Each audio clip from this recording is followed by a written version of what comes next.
प्रत्येक विद्यार्थ्याचे स्वप्न असते मोठं व्हायचं, आईवडिलांचे नाव उज्ज्वल करायचे. पण प्रश्न असा आहे की हे करण्यासाठी आपण आपल्या चांगल्या सवयी जोपासतो का, किंवा स्वतःला चांगल्या सवयी लावून घेतो का?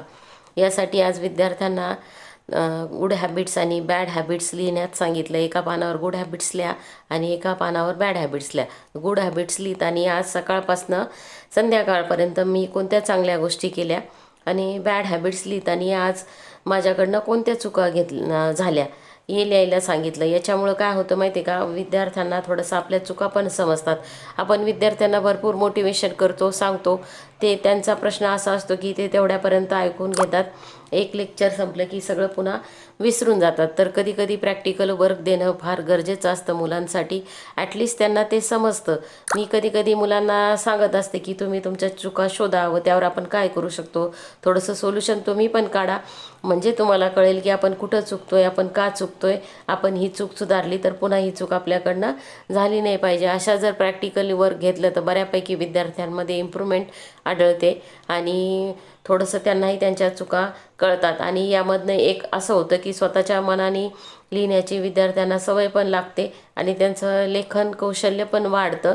कारण मग ते बरोबर त्यांच्या ओपनिंगमध्ये त्यांच्या स्वतःच्या शब्दामध्ये लिहितात आणि कळतात. आणि एवढं झाल्यानंतर थोडंसं आपण नोटबुक वगैरे चेक केली, त्यांच्या ज्या शब्दांच्या मिस्टेक्स असतात त्या सांगितल्या की पुन्हा त्यांच्याकडनं रिराईट करून घेतल्या की ते छान प्रकारे लिहितात.